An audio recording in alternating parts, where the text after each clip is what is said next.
Hello दोस्तों, स्वागत है आपको एक और नई वीडियो में। तो चलिए आज हम लोग बात करने वाले हैं आर.के. स्वामी के लिस्टिंग डे स्ट्रेटजी के बारे में कि लिस्टिंग डे के दिन हमें इस आईपीओ को लेकर कैसी स्ट्रेटजी बनाना चाहिए ताकि लॉन्ग टर्म में भी और शॉर्ट टर्म में भी हम इस आईपीओ से अच्छा खासा प्रॉफिट गेन कर सके। तो ये वीडियो अंत तक जरूर देखिए क्योंकि आज हम डिस्कस करेंगे कुछ ऐसे क्रिटिकल पॉइंट्स जो आपको इस आईपीओ में इन्वेस्ट करने से पहले कंसीडर करना चाहिए और साथ ही साथ कुछ ऐसे किलर स्ट्रेटजी जो आपको लिस्टिंग डे पे फॉलो करना चाहिए। तो चलिए बिना किसी देरी के शुरू करते हैं, लेकिन उससे पहले अगर आप चैनल पे नए हैं तो कृपया इस चैनल को सब्सक्राइब कर बेल नोटिफिकेशन को भी ऑल पे सेट कर लें। नहीं तो हो सकता है कि अगले बार से हमारी वीडियो आप तक पहुंचे ही ना और आप एक महत्वपूर्ण जानकारी मिस कर दें।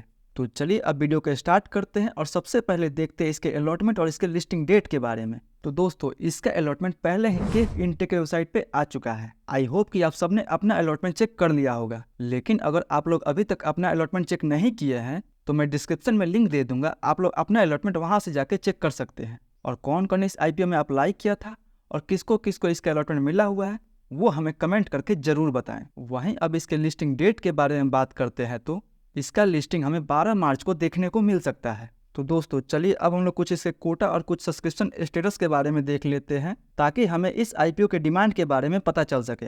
तो देखिए रिटेल को इसमें बस 10% का ही कोटा दिया गया था। देखा जाए तो रिटेल को इसमें काफ़ी कम कोटा दिया गया था। अगर उस हिसाब से इसका हम सब्सक्रिप्शन स्टेटस देखते हैं तो क्यूआईबी की तरफ से लगभग 20 गुना के आसपास सब्सक्राइब किया गया था। ये नंबर कम नहीं है क्योंकि क्यूआईबी का कोटा 75% के आसपास रखा गया था। वहीं एनआईआई 34 गुना और रिटेल भी लगभग 33 गुना के आसपास सब्सक्राइब किए थे, यानी टोटल इस आईपीओ को लगभग 25 गुना के आसपास सब्सक्रिप्शन मिला हुआ था। वहीं अगर इसका अलॉटमेंट चांस देखा जाए तो ये लगभग हर 30 में से किसी एक को ये आईपीओ मिला होगा, यानी इसका अलॉटमेंट चांस लगभग 3% के आसपास का है। तो दोस्तों चलिए अब हम लोग देख लेते हैं इस आईपीओ के जीएमपी के बारे में ताकि हमें अपना लिस्टिंग गेन का अनुमान लग सके। लेकिन उससे पहले अगर एक बार हम इसके प्राइस बैंड पर नज़र डालते हैं तो इसका प्राइस बैंड 270 रुपये से लेकर 288 रुपये के बीच में रखा गया था।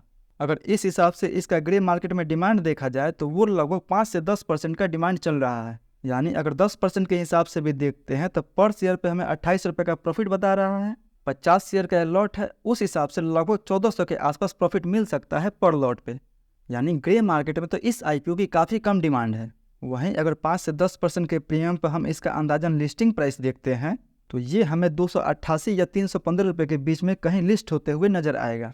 या तो ये फ्लैट लिस्ट भी हो सकता है या फिर 10% के आसपास तक हमें गेन दे सकता है, क्योंकि दोस्तों जीएमपी एक अनुमानित प्राइस होता है जो कभी फिक्स नहीं होता है। हमें जीएमपी पे बिल्कुल भरोसा नहीं करना चाहिए, उसीलिए हमें अपना एक फुल प्रूफ स्ट्रेटजी लेके चलना चाहिए। तो चलिए अब हम लोग देख लेते हैं कि लिस्टिंग डे के दिन हमें इस आईपीओ को लेकर कैसी स्ट्रेटजी बनाना चाहिए। तो दोस्तों इन स्ट्रेटजी में हम सबसे पहले बात करेंगे कि ये आईपीओ लॉन्ग टर्म में कैसा परफॉर्म कर सकता है ताकि इस आईपीओ में उनको भी प्रॉफिट हो सके जिनको कि इसका अलॉटमेंट नहीं मिला है। तो लॉन्ग टर्म के लिए हम कंपनी कुछ स्ट्रेंथ एंड कंपनी कुछ रिस्क के बारे में बात करेंगे। तो अगर सबसे पहले इसके रिस्क के बारे में बात करते हैं तो कंपनी का मेजोरिटी ऑफ रेवेन्यू कुछ ही क्लाइंट से आता है। अगर कंपनी इन क्लाइंट के डिमांड को पूरा नहीं करती है तो इसका असर सीधे कंपनी के बिजनेस पे पड़ सकता है। वहीं कंपनी के ऊपर लोन भी ज़्यादा है जिससे कंपनी का कुछ प्रॉफिट लोन के इंटरेस्ट पे करने में चला जाता है। वहीं ये आईपीओ अपने इंडस्ट्री पी से हाई पे आ रहा है, यानी इस आईपीओ का प्राइस कुछ ओवर वैल्यूड है। तो चलिए वहीं अब इसके स्ट्रेंथ के बारे में बात करते हैं तो कंपनी फंडामेंटल वाइज तो ठीक है क्योंकि कंपनी का रेवेन्यू और profit year on year basis पे अच्छा ग्रो कर रहा है। वहीं कंपनी को अपने बिजनेस में 50 साल का एक्सपीरियंस है, ये कंपनी का मार्केट में मजबूत पोजीशन को दिखा रहा है।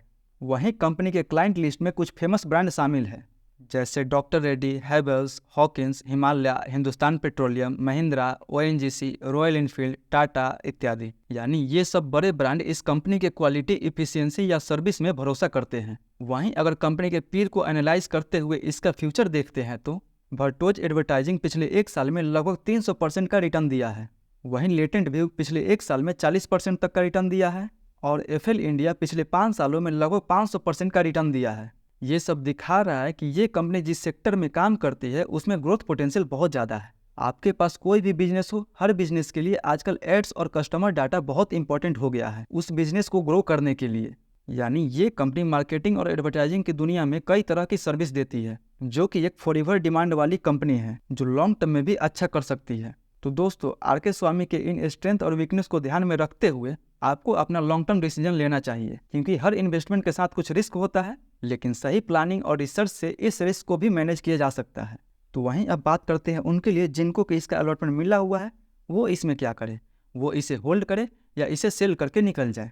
तो दोस्तों, अगर आप केवल लिस्टिंग गेन के लिए अप्लाई किए थे कि हाँ मुझे तो इसमें बस लिस्टिंग गेन ही चाहिए, तो आपको जितना भी लिस्टिंग गेन मिल रहा है या ना मिल रहा है, आप उसी दिन इससे एग्जिट हो सकते हैं। पर अगर आप कंपनी के ग्रोथ पोटेंशियल को देखते हुए इसमें लॉन्ग टर्म के लिए जाना चाहते हैं, तो आप फुल होल्डिंग ना करके पार्शियल होल्डिंग कर सकते हैं। यानी जो भी आपके पास 50 शेयर है उसमें से 25 शेयर को सेल कर सकते हैं और 25 शेयर को अपने पास लॉन्ग टर्म के लिए रख सकते हैं। क्योंकि रिस्क भी लेना है तो आप अपने हाफ अमाउंट पे लीजिए, ताकि कल को अगर ये नीचा भी जाता है तो आप अपने आप को पैनिक फील ना करें। लेकिन अगर आपको उसी दिन सेल करना है तो पहली बात कि आप एक बार में पूरा शेयर को सेल ना करें, और दूसरी बात कि आपको लॉस हो या प्रॉफिट हो, पहले इसके प्राइस को 10 या 15 मिनट स्टेबल होने दीजिए, उसके बाद ही कोई डिसीजन लीजिए। क्योंकि अगर आप सेल कर दिए और उसके बाद ये ऊपर गया तो भी आपको रिग्रेट फील होगा, और आप सेल नहीं किए उसके बाद भी नीचा गया तो भी आपको रिग्रेट फील होगा। उससे अच्छा है कि आप इसके प्राइस को सेटल होने दीजिए, उसके बाद कोई डिसीजन लीजिए। तो कुछ ऐसा स्ट्रेटजी बना सकते हैं इस आईपीओ को लेके। तो दोस्तों, आरके स्वामी आईपीओ के लिस्टिंग डे स्ट्रेटजी पे हमारी आज की डिस्कशन यहीं पे खत्म होती है, और मैं उम्मीद करता हूं कि आपको ये वीडियो इन्फॉर्मेटिव लगा होगा और आपको लिस्टिंग डे पे क्या करना चाहिए इसका एक क्लियर पिक्चर मिल गया होगा। अगर आपको ये वीडियो पसंद आया है तो लाइक करें, शेयर करें, और अगर आपने अभी तक हमारे चैनल को सब्सक्राइब नहीं किया है तो सब्सक्राइब कर लें, ताकि ऐसे इन्फॉर्मेटिव वीडियो आप तक पहुंचते रहे। और दोस्तों, याद रहे कि स्मार्ट इन्वेस्टिंग ही आपको लॉन्ग टर्म में सक्सेस दिलाएगी। फिर मिलते हैं अगले वीडियो में, तब तक के लिए सेफ इन्वेस्टिंग।